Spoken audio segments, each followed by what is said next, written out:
嘉義縣六腳鄉的農會一直攏有咧推廣種洋蔥，農會嘛舉辦食農教育的課程，唔但教社區的時代安怎做洋蔥的料理，嘛帶大家來體驗用洋蔥皮染衫，展示農業循環經濟的成果。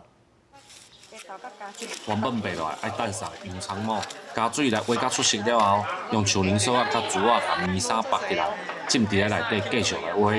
一領一領原本要回收的舊衫，攏有新的花草。第一個用洋蔥來染衫，對社區的長輩來講是一件真新鮮的體驗。知道洋蔥可以這樣做，衣服可以這樣染，洋蔥好厲害。我就教你這啦，煮洋蔥啦。你敢教你？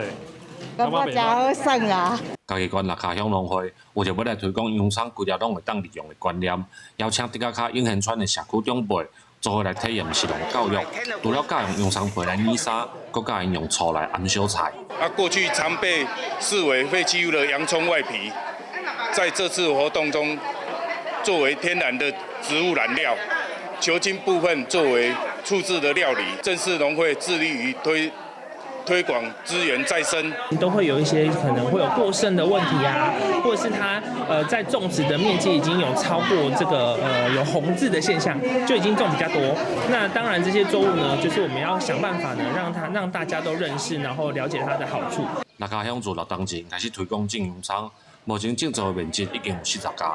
六腳鄉農會表示，用在地洋蔥做主角，透過實作的體驗，來展示農業循環經濟的創新，嘛希望為社區來推廣資源再生的觀念，替農業廢棄物開創新的發展可能。